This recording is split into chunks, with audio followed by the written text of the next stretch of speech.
Hello everyone guys, कैसे हैं आप लोग। उम्मीद करता हूँ सब बढ़िया होंगे। सो गाइस, इन्वेस्टर प्राइड के एक ब्रांड न्यू वीडियो में आप लोगों का फिर से स्वागत है। इन गाइस, आज के इस वीडियो में मैं बात करने वाला हूँ कि अगर आप एक हाई रिस्क इन्वेस्टर है या फिर आप मॉडरेटली हाई रिस्क इन्वेस्टर है, इन दैट केस अगर आप 20,000 पर मंथ का एसआईपी करेंगे तो आपको कौन कौन से फंड चूज करना चाहिए depending on your risk profile, and साथ के साथ कौन कौन से फंड है जिसमें आपको कितना कितना अमाउंट है वो अलोकेट करना चाहिए। तो इसी टॉपिक पे मैं बात करने वाला हूँ आज के इस वीडियो में। And guys, at the end of the video आपको एक बना बना पोर्टफोलियो मिल जाएगा हाई रिस्क इन्वेस्टर के लिए एंड लेस रिस्क इन्वेस्टर के लिए। तो गाइस, दोनों तरीके के जो इन्वेस्टर है उनके लिए एक रेडीमेड पोर्टफोलियो मिल जाएगा आज के इस वीडियो में। और गाइस, ये पोर्टफोलियो बनाते टाइम मैंने प्रॉपर ध्यान दिया हुआ है कि आपका रिस्क भी काफी अच्छे तरीके से मैनेज हो और साथ के साथ आपको रिटर्न भी बेहद ही शानदार मिले। तो लंबे समय में अगर आप इस तरीके के पोर्टफोलियो में इन्वेस्ट करते हैं तो आपका जो रिटर्न है जो बेहद ही शानदार तरीके से जनरेट हो पाएगा, आपका जो वेल्थ है वो काफी अच्छे तरीके से मैक्सिमाइज हो पाएगा। और गाइस, अगर आप चाहते हैं कि मैं आपका म्यूचुअल फंड पोर्टफोलियो रिव्यू करूं तो आप अपना म्यूचुअल फंड पोर्टफोलियो मुझे कमेंट बॉक्स में मेंशन कर सकते हैं। आपका पोर्टफोलियो में हर एक संडे को मैं वीडियो लेके आता हूं, उस वीडियो में आपका पोर्टफोलियो में कवर कर दूंगा। और गाइस, बता दूं कि बहुत सारे लोग ऐसे हैं कि जो कि पैसे चार्ज करते हैं पोर्टफोलियो रिव्यू करने के लिए, लेकिन मैं कोई पैसे चार्ज नहीं करता हूं, आप लोगों से free of cost portfolio review करके देता हूं। और गाइस, पिछले संडे का जो पोर्टफोलियो रिव्यू वीडियो है उस वीडियो को अभी तक आपने देखा नहीं है, उस वीडियो का लिंक मैं आपको डिस्क्रिप्शन में दे दूंगा या फिर आपको मिल जाएगा एंड स्क्रीन पे वो वीडियो जाके देख लीजिएगा। वहीं गाइस, अगर आप प्लान कर रहे हैं कि स्मॉल कैप कैटेगरी के फंड में इन्वेस्ट करने का, तो गाइस मैंने प्रॉपर तरीके से 5 स्मॉल कैप फंड को कंपेयर किया हुआ है और वहां पे मैंने एक बेस्ट फंड आपके लिए चूज करके दिया हुआ है। तो उस वीडियो का भी लिंक आपको मिल जाएगा डिस्क्रिप्शन में या फिर एंड स्क्रीन पे, तो वो वीडियो भी आप जाके देख लीजिएगा, बहुत ही ज्यादा यूजफुल होने वाला है आपके लिए। तो चलिए गाइस, स्टार्ट करते हैं आज का वीडियो। बट वीडियो स्टार्ट करने से पहले फटाफट कर दीजिए वीडियो को लाइक, एंड चैनल अभी तक आपने सब्सक्राइब नहीं किया देन प्लीज सब्सक्राइब कीजिए चैनल को, एंड साथ के साथ गाइस नोटिफिकेशन बेल ऑन करके ऑल पे क्लिक कर लीजिएगा ताकि जब भी मैं इस तरीके का वीडियो लाऊंगा इस चैनल पे सारे वीडियो का नोटिफिकेशन आपको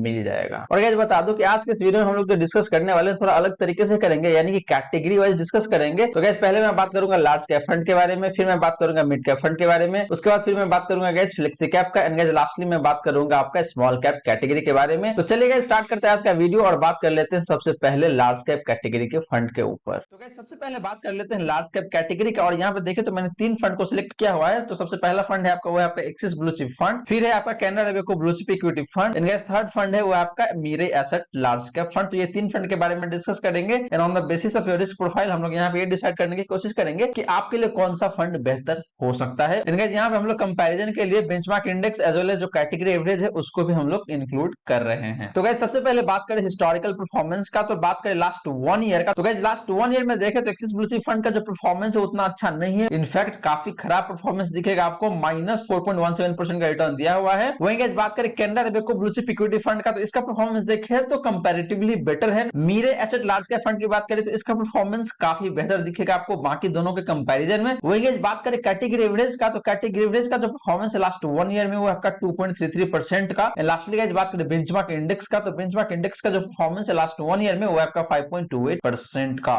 तो गाइस, लास्ट 1 ईयर में क्लियरली दिख रहा है कि तीनों के तीनों फंड अपने benchmark index as well as category average दोनों को अंडर परफॉर्म कर रहा है। लेकिन यहाँ पे आपको कोई बोलेगा कि भाई तीनों में से बेस्ट फंड कौन सा है on the basis of last 1 year performance, तो आपको क्लियरली दिखेगा यहाँ पे कि वो फंड है आपका Mirae asset large cap fund. वहीं गाइस, बात करें लास्ट 3 ईयर का परफॉर्मेंस का, तो यहाँ पे देखें तो एक्सिस ब्लू चिप फंड का जो परफॉर्मेंस है वो है आपका 16.76% का, जो कि कंपैरेटिवली देखें तो काफी शानदार परफॉर्मेंस दिखेगा आपको। Canara Robeco blue chip equity fund की बात करेंगे तो इसका भी परफॉर्मेंस काफी शानदार है 21.5% का। सिमिलरली गाइस, बात करें Mirae asset large cap fund का, तो इसका भी परफॉर्मेंस काफी अच्छा है 18.38% का। वहीं गाइस, बात करें कैटेगरी एवरेज का, तो कैटेगरी एवरेज का जो परफॉर्मेंस है लास्ट 3 ईयर में आपका 18.23% का। वहीं गाइस, बात करें बेंचमार्क इंडेक्स का, तो बेंचमार्क इंडेक्स ने लास्ट 3 ईयर में मोटा-मोटी देखे तो 20% के आसपास का परफॉर्मेंस दिया हुआ है। तो गाइस, यहां देखें तो लास्ट 3 ईयर में तीनों ही फंड ने कंपैरेटिवली काफी अच्छा परफॉर्म किया हुआ है। हालांकि बेंचमार्क इंडेक्स को अंडर परफॉर्म किया है एक्सिस ब्लू चिप फंड ने and Mirae asset large cap fund ने, लेकिन Canara Robeco blue chip fund ने category average as well as benchmark index दोनों को ही आउट परफॉर्म किया हुआ है लास्ट 3 ईयर में। वहीं गाइस, बात करें लास्ट 5 ईयर का, तो यहां पे देखें तो एक्सिस ब्लू चिप फंड का जो परफॉर्मेंस वो काफी बेहतरीन दिखेगा आपको, ऑलमोस्ट 14.5% के आसपास का रिटर्न है।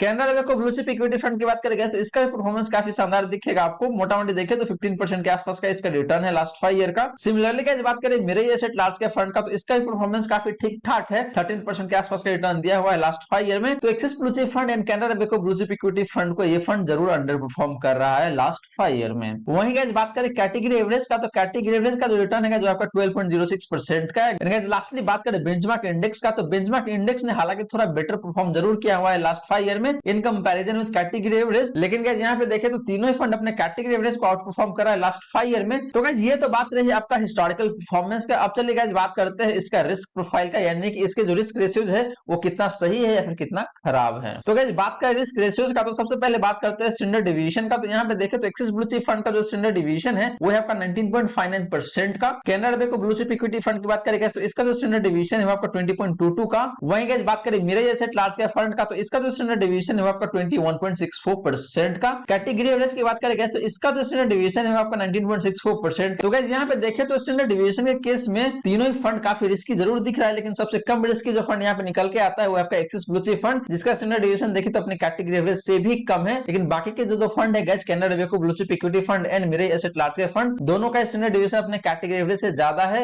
एंड मिरर एसेट की बात करें तो ये तो सबसे ज्यादा आपको यहाँ पे दिख रहा है। यानी कि गाइस यहाँ से साफ साफ पता चल रहा है कि mirror asset large cap fund का जो रिटर्न है गाइस वो काफी ज्यादा वोलेटाइल रहने वाला है आने वाले समय में भी। वहीं गाइस बात करें बीटा का, तो बीटा के केस में भी देखें तो एक्सिस ब्लू चिप फंड का बीटा आपका 0.85 का है। Canara bank blue chip equity fund की बात करें तो इसका जो बीटा है जो आपका 0.9 का। Mirror asset large cap fund की बात करें तो इसका जो बीटा है वो आपका 0.97 का। एंड कैटेगरी एवरेज की बात करेंगे तो इसका जो बीटा है आपका 0.86 का है। तो यहाँ पे देखें तो एक्सिस ब्लू चिप फंड का जो बीटा है वो सबसे कम दिख रहा है, और सबसे ज्यादा बीटा किसी एक फंड का है तो आपका mirror asset large cap fund का। तो गाइस यहाँ से क्लियरली पता चल रहा है कि आपका जो एक्सिस ब्लू चिप फंड है इसका जो रिटर्न है वो काफी कम वोलेटाइल रहने वाला है in comparison with category average as well as बाकी के दो फंड। वहीं गाइस बात करें पोर्टफोलियो टर्नओवर रेशियो का, तो एक्सिस ब्लू चिप फंड का जो टर्नओवर रेशियो है गाइस वो आपका 47% का। Canara bank blue chip equity fund की बात करें तो इसका जो टर्नओवर रेशियो है वो आपका 48% का। Mirror asset large cap fund की बात करें तो इसका जो टर्नओवर रेशियो है वो आपका 22% का। एंड गाइस बात करें कैटेगरी एवरेज का, तो कैटेगरी एवरेज का जो टर्नओवर रेशियो है वो आपका 152% का। तो गाइस यहाँ पे देखें तो तीनों ही फंड का टर्नओवर रेशियो काफी कम है कैटेगरी एवरेज के कंपैरिजन में। तो इससे ये पता चलता है कि तीनों ही फंड अपने पोर्टफोलियो में काफी कम बदलाव करता है, और इसकी वजह से देखें तो इसके जो रिटर्न है वो काफी ज्यादा कंसिस्टेंट रहता है, बहुत ज्यादा फ्लक्चुएट नहीं होता है। लेकिन स्टैंडर्ड डिवीजन देखें तो थोड़ा सा अलग पिक्चर दिखा रहा है यहाँ पे। तो गाइस ये सारी बातें आपका रिस्क रेशियोज का। तो गाइस यहाँ पे अगर कंक्लूजन निकाले तो सबसे रिस्की फंड कौन सा निकल के आता है, यहाँ पे सबसे रिस्की फंड जो निकल के आता है गाइस वो है आपका mirror asset large cap fund, क्योंकि इसका स्टैंडर्ड डिवीजन ज्यादा है, बीटा भी ज्यादा है, हालांकि टर्नओवर रेशियो इसका कम है। वहीं गाइस बात करें कि तीनों फंड में देखें तो जो मिडिल में किस फंड का रिस्क रेशियो जा रहा है, यानी कि मॉडरेट रिस्क वाले कौन सा फंड है, वो फंड निकल के आता है आपका Canara bank blue chip fund. And सबसे कम रिस्की फंड जो निकल के आता है गाइस वो आपका एक्सिस ब्लू चिप फंड। लेकिन गाइस यहाँ पे आपको एक बात और ध्यान में रखना है कि जिस फंड का रिस्क रेशियो कम है, जो फंड कम रिस्की है, उसका रिटर्न भी आपको कम मिल रहा है, और जो फंड काफी ज्यादा रिस्की है उस फंड का भी रिटर्न उतना अच्छा नहीं है। तो इसीलिए यहाँ पे देखें तो सबसे बेस्ट फंड जो निकल के आता है वो है आपका Canara bank blue chip equity fund. तो अगर आपका रिस्क फाइल काफी हाई रिस्की है, इन दैट केस मैं आपको सजेस्ट करूंगा कि आप Canara bank blue chip equity fund के साथ जाए। वहीं अगर आपका रिस्क प्रोफाइल लेस रिस्की है, इन दैट केस आप जा सकते हैं एक्सिस ब्लू चिप फंड के साथ। और गाइस आज के इस वीडियो का जो इन्वेस्टमेंट पार्टनर है वो है आपका पेटीएम मनी। तो अगर आप म्यूचुअल फंड में इन्वेस्ट करते हैं या फिर आप प्लान कर रहे हैं इन्वेस्ट करने का, तो आप पेटीएम मनी का प्लेटफॉर्म है वो यूज कर सकते हैं। वहां से आप डायरेक्ट म्यूचुअल फंड स्कीम होता है उसमें आप बाई कर सकते हैं विदाउट एनी कॉस्ट। साथ के साथ गाइस अगर आप स्टॉक में ट्रेड करते हैं या फिर इन्वेस्ट करते हैं तो आपके लिए बेहतरीन प्लेटफॉर्म हो सकता है पेटीएम मनी, क्योंकि गाइस पेटीएम मनी सबसे लोएस्ट ब्रोकरेज चार्ज करती है अपने इन्वेस्टर से। सिर्फ 15 रुपए पर ऑर्डर होता है। एक ऑर्डर में आप कितने सारे क्वांटिटी ऑर्डर कर ले, लेकिन आपको 15 रुपए ही पे करना पड़ेगा, उससे ज्यादा पे नहीं करना पड़ता है। लेकिन बाकी जो प्लेटफॉर्म है गाइस वहां पे आपको 20 रुपए पे करना पड़ता है पर ऑर्डर, लेकिन यहाँ पे आपको सिर्फ 15 रुपए ही पे करना पड़ता है। वो चाहे बात करें डिलीवरी का या फिर फ्यूचर ऑप्शन का, या फिर आप स्टॉक्स में भी ट्रेडिंग करते हैं, इंट्राडे ट्रेड जो होता है तो उसमें भी आपको पर ऑर्डर 15 रुपीज ही पे करना पड़ता है। तो गाइस बाकी जितने भी ब्रोकर है उसके जो ब्रोकरेज है वहां से देखे तो काफी कम ब्रोकरेज चार्ज करते हैं पेटीएम मनी। तो डिस्क्रिप्शन में दिए गए लिंक है उसको यूज कीजिए और जाइए आप फटाफट पेटीएम मनी में अपना अकाउंट खोलिए और वहां अपना ट्रेडिंग स्टार्ट कर दीजिए या फिर अपना इन्वेस्टमेंट भी स्टार्ट कर दीजिए। यहाँ पे आपको 1 महीने तक कोई ब्रोकरेज पे करना नहीं पड़ेगा अगर आप डिस्क्रिप्शन में दिए गए लिंक को यूज करके अपना डीमैट अकाउंट ओपन करते हैं पेटीएम मनी पे। तो अब चलिए गाइस बात कर लेते हैं मिड कैप कैटेगरी के बारे में। अब बात करते हैं गाइस मिड कैप फंड्स के बारे में। तो यहाँ पे देखें तो सबसे पहला फंड जो है जो आपका axis mid cap fund, second fund जो है गाइस इस कैटेगरी से वो आपका mirror asset mid cap fund, and third fund है जो है आपका PGIM India mid cap opportunity fund. और गाइस यहाँ पे देखें तो हम लोग सिमिलर तरीके से कंपैरिजन करेंगे category average as well as benchmark index से कंपेयर करने वाले हैं। तो गाइस सबसे पहले बात कर लेते हैं हिस्टोरिकल परफॉर्मेंस का और बात करते हैं लास्ट 1 ईयर की परफॉर्मेंस का।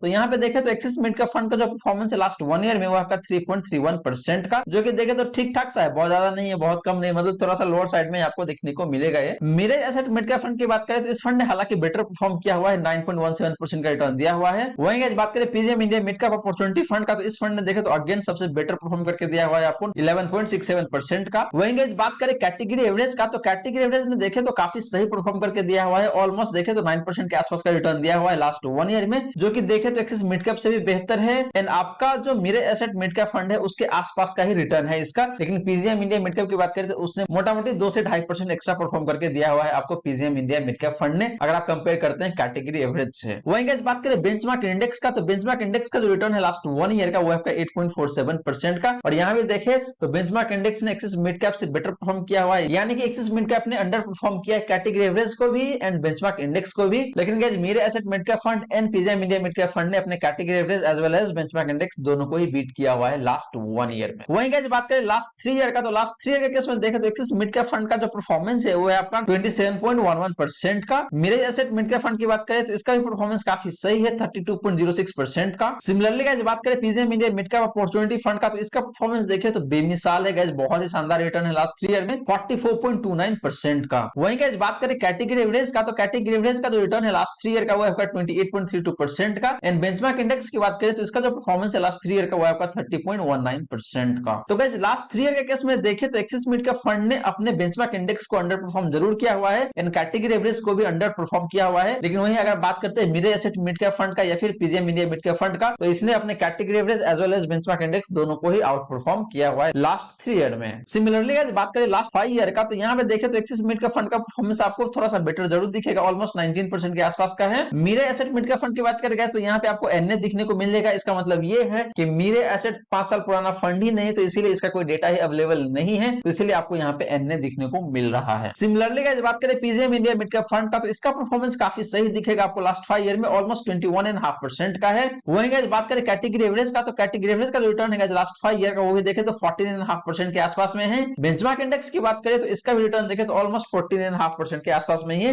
मार्जिनली उससे थोड़ा ज्यादा है। तो गाइस लास्ट 5 ईयर में देखें तो चाहे बात करें आप एक्सिस मिड कैप फंड का या फिर PGIM India mid cap opportunity fund का, दोनों ही फंड ने अपने category average as well as benchmark index दोनों को आउट परफॉर्म करके दिया हुआ है। तो लास्ट 5 ईयर में देखें तो एक्सिस मिड कैप फंड का परफॉर्मेंस काफी सही दिख रहा है आपको। लेकिन यहाँ पे अगर आप कंपेयर करेंगे फंड को आपस में, तो सबसे बेस्ट फंड निकल के आता है वो आपका PGIM India mid cap fund last 5 year के केस में भी देखे तो गाइस ये रही बात आपका हिस्टोरिकल परफॉर्मेंस का। अब चलिए गाइस बात कर लेते हैं डिफरेंट रिस्क रेशियोज का। तो यहाँ पे सबसे पहले बात करते हैं स्टैंडर्ड डिवीजन का। तो PGM India mid cap fund का जो स्टैंडर्ड डिवीजन है गाइस वो है आपका 18.12 का। मेरे एसेट मिड कैप फंड की बात करें तो इसका जो स्टैंडर्ड डिवीजन है वो आपका 21.35% का। PGM India mid cap fund की बात करें तो इसका जो स्टैंडर्ड डिवीजन है वो आपका 21.3% का। कैटेगरी एवरेज की बात करें तो इसका जो स्टैंडर्ड डिवीजन है वो आपका 19.44% का। तो गाइस बात करें स्टैंडर्ड डिवीजन का, तो यहाँ पे देखें तो एक्सिस मिड कैप फंड का जो स्टैंडर्ड डिवीजन है अपने कैटेगरी एवरेज से ऑलमोस्ट 1% या फिर 1.5% कम है, जो कि काफी अच्छी बात है। वहीं मेरे एसेट मिड कैप फंड की बात करें या फिर PGIM India mid cap fund की बात करें तो दोनों ही फंड का जो स्टैंडर्ड डिवीजन है अपने कैटेगरी एवरेज से ऑलमोस्ट 2-2.5% ज्यादा दिखने को मिलेगा आपको। तो गाइस इससे ये पता चलता है कि मेरे एसेट मिड कैप फंड का जो पोर्टफोलियो का रिटर्न है या फिर आपका PGIM India mid cap fund का पोर्टफोलियो का रिटर्न है वो काफी ज्यादा वोलेटाइल रहने वाला है in comparison with category average. Similarly guys बात करें बीटा का, तो एक्सिस मिड कैप फंड का जो बीटा है जो आपका 0.8 का। मेरे एसेट मिड कैप फंड की बीटा की बात करें तो आपका 0.95 का। PGM India mid cap fund की बात करें तो इसका जो बीटा है वो आपका 0.95 का। एंड गाइस बात करें कैटेगरी एवरेज का, तो इसका जो बीटा है गाइस वो आपका 0.83 का। तो गाइस अगेन यहाँ पे देखें तो एक्सिस मिड कैप फंड का बीटा अपने कैटेगरी एवरेज से भी कम है एंड बाकी के दो फंड से भी कम है। तो इससे ये साफ साफ पता चलता है कि एक्सिस मिड कैप फंड का जो रिटर्न है वो काफी कम वोलेटाइल रहने वाला है बाकी दोनों फंड के कंपैरिजन में या फिर कैटेगरी एवरेज के कंपैरिजन में भी। सिमिलरली गाइस बात करें पोर्टफोलियो टर्नओवर रेशियो का, तो एक्सिस मिड कैप फंड का जो पोर्टफोलियो टर्नओवर रेशियो है गाइस वो आपका 24% का। मेरे एसेट मिड कैप फंड की बात करें तो इसका जो पोर्टफोलियो टर्नओवर रेशियो है वो आपका 48% का। सिमिलरली अगर आप बात करते हैं PGM India mid cap fund का, तो इसका जो पोर्टफोलियो टर्नओवर रेशियो है वो आपका 104% का। गाइस बात करें कैटेगरी एवरेज का, तो कैटेगरी एवरेज का जो पोर्टफोलियो टर्नओवर रेशियो है वो आपका 56% का। तो गाइस टर्नओवर रेशियो केस में यहाँ पे साफ साफ पता चलता है कि PGM India mid cap fund का जो टर्नओवर रेशियो है वो सबसे ज्यादा है और इसका मतलब ये है कि इस फंड का जो रिटर्न है काफी ज्यादा वोलेटाइल रहने वाला है, कंसिस्टेंट रिटर्न नहीं दिखने को मिलेगा क्योंकि यहाँ पे देखें तो पोर्टफोलियो में जो नंबर ऑफ स्टॉक्स वो काफी ज्यादा चेंज होता रहता है, ऐसा प्रतीत होता है टर्नओवर रेशियो से। तो गाइस ये रही सारी बातें आपका रिस्क फैक्टर्स का। और यहाँ पे देखें गाइस तो अगर आप बात करते हैं सबसे हाई रिस्क फंड का, सबसे हाई रिस्क फंड जो निकल के आता है वो आपका PGIM India mid cap fund. तो अगर आपका रिस्क प्रोफाइल काफी अग्रेसिव है इन दैट केस आप PGM India mid cap fund के साथ जा सकते हैं। वहीं अगर आपका रिस्क प्रोफाइल काफी कम है इन दैट केस आप जा सकते हैं एक्सिस मिड कैप फंड के साथ। लेकिन अगर आपका रिस्क प्रोफाइल कहीं ना कहीं बीच में है तो मैं आपको सजेस्ट करूंगा कि आप मेरे एसेट मिड कैप फंड के साथ भी जा सकते हैं।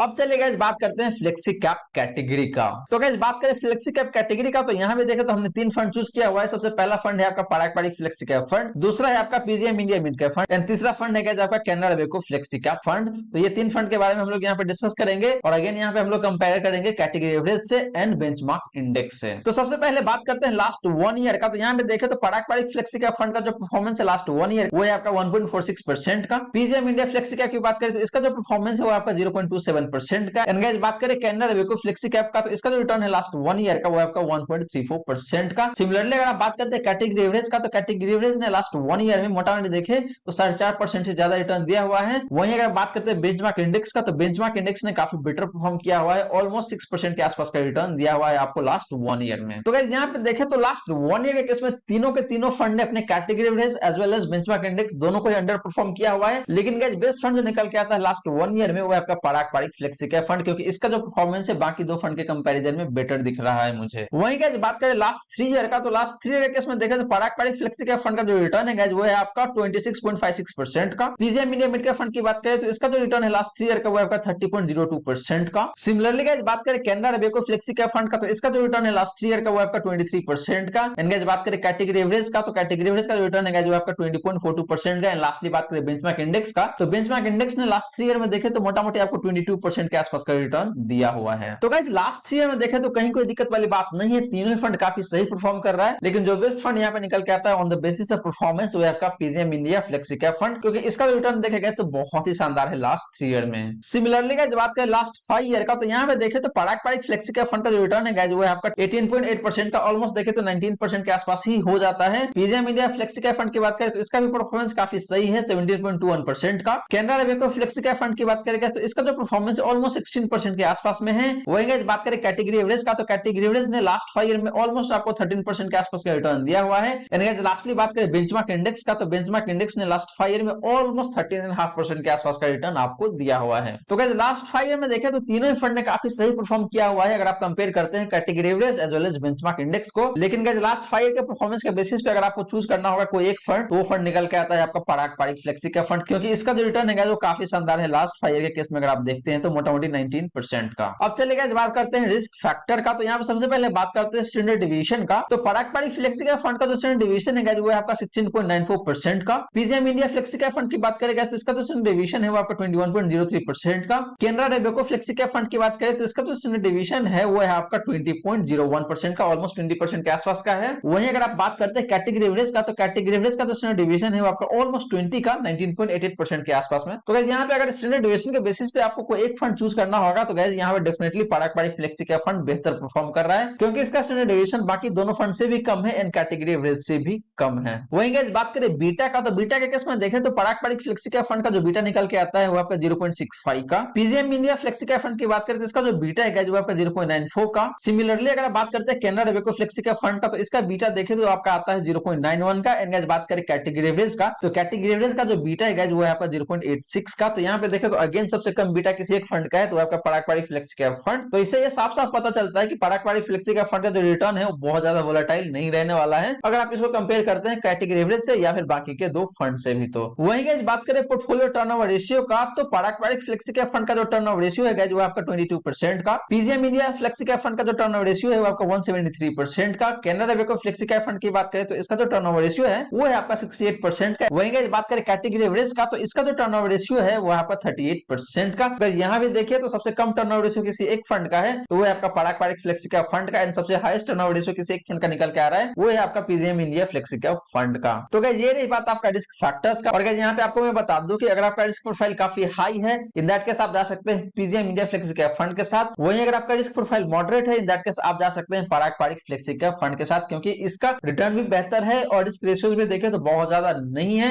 अब चलिए गाइस बात करते हैं आज के इस वीडियो का लास्ट कैटेगरी के बारे में, और गाइस वो है आपका स्मॉल कैप कैटेगरी। तो गाइस बात करें स्मॉल कैप कैटेगरी का, तो यहाँ पे सबसे पहला फंड मैंने चूज किया है वो आपका Canara Robeco small cap fund. दूसरा फंड है यहाँ पे वो आपका quant small cap fund. And guys तीसरा फंड है वो आपका एक्सिस स्मॉल कैप फंड। और गाइस अगेन यहाँ पे हम लोग कंपेयर करने वाले हैं तीनों फंड को बेंचमार्क इंडेक्स से एंड कैटेगरी एवरेज से। तो गाइस पहले बात करें लास्ट 1 ईयर का, तो लास्ट 1 ईयर के केस में देखें तो Canara Robeco small cap fund का जो रिटर्न है वो आपका 21.46% का। क्वांट स्मॉल कैप फंड की बात करें तो इसका जो रिटर्न है लास्ट 1 ईयर का वो है आपका 11.14% का। एक्सिस स्मॉल कैप फंड की बात करें तो इसने भी काफी बेटर परफॉर्म जरूर किया हुआ है, ऑलमोस्ट देखें तो 13% के आसपास का रिटर्न दिया हुआ है लास्ट 1 ईयर में। वहीं गाइस बात करते हैं कैटेगरी एवरेज का, तो कैटेगरी एवरेज का जो रिटर्न है लास्ट 1 ईयर का वो आपका 10.18% का। गाइस बात करें बेंचमार्क इंडेक्स का, तो बेंचमार्क इंडेक्स ने लास्ट 1 ईयर में जो डिलीवर किया है वो आपका 7.07% का। तो यहाँ पे देखें तो लास्ट 1 ईयर के केस में तीनों ही फंड अपने कैटेगरी एवरेज को भी बीट कर रहा है एंड बेंचमार्क इंडेक्स को भी बीट कर रहा है, जो कि काफी अच्छी बात है। वहीं गाइस बात करें लास्ट 3 ईयर का, तो यहाँ पे देखें तो Canara Robeco small cap fund का जो रिटर्न है वो है आपका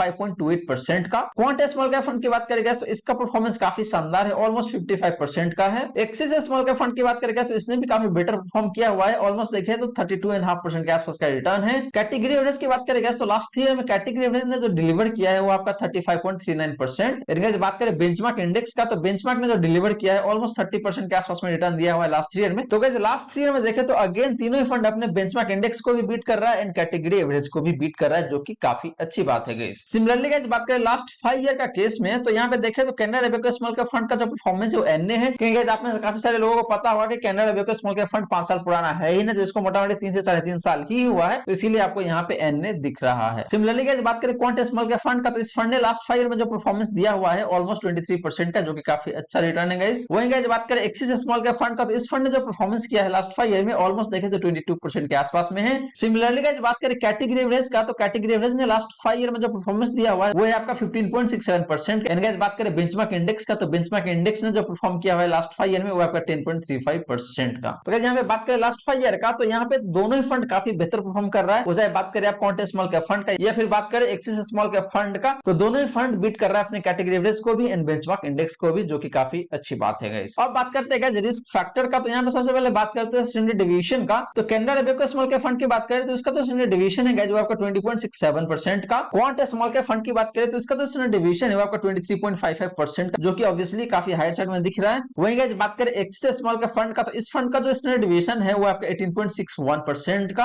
एंड गाइस लास्टली बात करें कैटेगरी एवरेज का, तो कैटेगरी एवरेज का जो स्टैंडर्ड डिवीजन है ऑलमोस्ट 20% के आसपास में है। तो गाइस यहाँ पे देखें तो सबसे कम स्टैंडर्ड डिवीजन किसी एक फंड का है तो आपका एक्सिस स्मॉल कैप फंड, जो कि ये दिखाता है कि ये फंड काफी कम वोलेटाइल रहने वाला है in term of portfolio return. Similarly guys बात करें बीटा का, तो Canara Robeco small cap fund का जो बीटा है वो आपका 0.88 का। क्वांट स्मॉल कैप फंड की बात करें तो इसका जो बीटा है वो आपका 0.91 का। एक्सिस स्मॉल कैप फंड की बात करेगा तो इसका जो बीटा है वो आपका 0.77 का। एंड गाइस बात करें कैटेगरी एवरेज का, तो कैटेगरी एवरेज का जो बीटा है वो आपका 0.82 का। तो गाइस यहाँ पे देखें तो again axis small cap fund का जो बीटा है वो सबसे कम है, जो कि अगेन यही सिग्निफाई करता है कि इस फंड का जो रिटर्न है काफी कम वोलेटाइल रहने वाला है बाकी के दो फंड के कंपैरिजन में एंड कैटेगरी एवरेज के कंपैरिजन में भी। लास्टली गाइस बात करते हैं पोर्टफोलियो टर्नओवर रेशियो का, तो Canara Robeco small cap fund की बात करें तो इसका जो टर्नओवर रेशियो है वो आपका 129% का। क्वांट स्मॉल कैप फंड की बात करें तो इसका जो टर्नओवर रेशियो है वो आपका 35% का। एक्सिस स्मॉल कैप फंड की बात करेंगे तो इसका जो टर्नओवर रेशियो है वो आपका 36% का। एंड गाइस बात करें कैटेगरी एवरेज का, तो इसका जो टर्नओवर रेशियो है वो आपका 36% का। तो गाइस यहाँ पे देखें तो सबसे कम टर्नओवर रेशियो किसी एक फंड का है तो आपका क्वांट स्मॉल कैप फंड। इसका मतलब ये है कि क्वांट वाले फ्रीक्वेंटली स्टॉक चेंज नहीं करता है, लेकिन बाकी के जो रिस्क रेशियो है इस फंड का वो काफी ज्यादा जरूर दिखेगा आपको। तो गाइस ये रही बात आपका डिफरेंट रिस्क रेशियोज का। और गाइस यहाँ पे देखें तो सबसे रिस्की फंड जो निकल के आता है वो आपका quant small cap fund. And वहीं अगर आपका रिस्क प्रोफाइल मॉडरेट है इन दैट केस आप जा सकते हैं Canara Robeco small cap fund के साथ। एंड अगर आपका रिस्क प्रोफाइल काफी कम है यानी कि लेस रिस्की इन्वेस्टर है आप, इन दैट केस आप चूज कर सकते हैं एक्सिस स्मॉल कैप फंड को।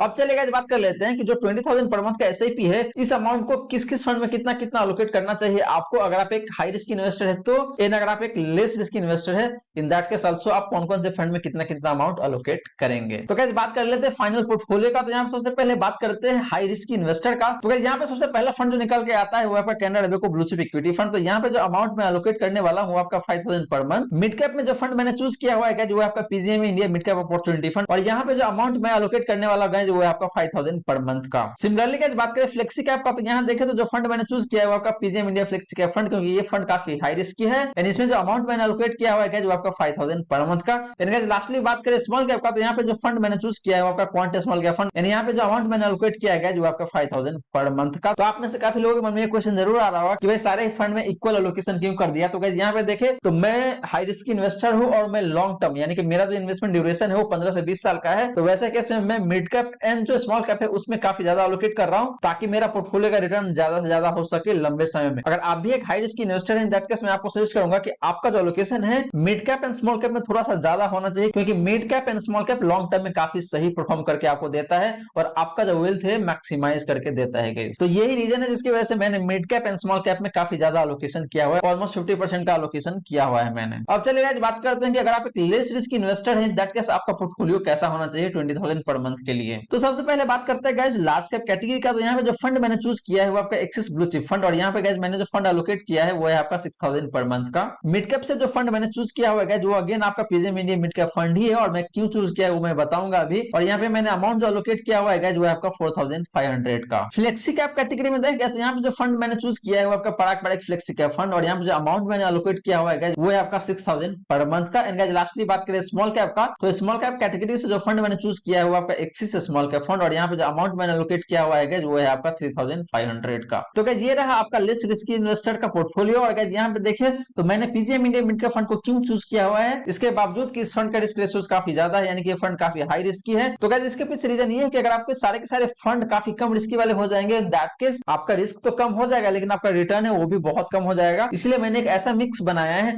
जहां पे आपका रिस्क भी देखे तो काफी बैलेंस रहेगा और आपका रिटर्न भी काफी सही मिल सकता है। तो ये रीजन है जिसकी वजह से मैंने एक हाई रिस्की फंड यहाँ पे इंक्लूड कर दिया है। तो गाइस ये रही सारी सारी बातें जो हमने किया आज के इस वीडियो में। और गाइस यहाँ पे देखिए तो मैंने आपको एक प्रॉपर म्यूचुअल फंड पोर्टफोलियो तैयार करके दिया हुआ है। अगर आपका रिस्क प्रोफाइल वेरी अग्रेसिव है उस केस में भी आपको एक प्रॉपर म्यूचुअल फंड पोर्टफोलियो मिल गया है यहाँ पे। वहीं अगर आपका रिस्क प्रोफाइल रिलेटिवली लो है इन दैट केस भी आपको एक प्रॉपर म्यूचुअल फंड पोर्टफोलियो मिल गया है। तो आप चाहे तो इन म्यूचुअल फंड में इन्वेस्ट कर सकते हैं, but guys subject to your own research. And अगर आप चाहे तो अपने फाइनेंशियल एडवाइजर से कंसल्ट भी कर सकते हैं before investing in this kind of mutual fund portfolio. तो गाइस आशा करता हूं जितने भी बातें मैंने बताने की कोशिश किया है सारी बातें आपको समझ में आ गया होगा। अगर आपके मन में कोई डाउट है, क्वेश्चन है तो फटाफट कमेंट सेक्शन में पूछ लीजिए, आपके क्वेश्चन का रिप्लाई मैं बिल्कुल कर दूंगा। साथ के साथ गाइस अगर आपको वीडियो अच्छी लगी हो तो वीडियो को लाइक कर दे, वीडियो को शेयर कर दे अपने फ्रेंड फैमिली सर्कल में, ताकि बाकी लोगों को भी इस वीडियो का फायदा हो सके। एंड गाइस आपने चैनल को अभी तक सब्सक्राइब नहीं किया देन प्लीज सब्सक्राइब कीजिए चैनल को, एंड साथ के साथ नोटिफिकेशन बेल ऑन करके ऑल पे क्लिक कर लीजिएगा, ताकि जब भी मैं इस तरीके का वीडियो लेके आऊंगा सारे वीडियो का नोटिफिकेशन आपको मिल जाएगा। So guys thank you so much for watching this video. मिलते हैं अगले वीडियो में। जय हिंद जय भारत।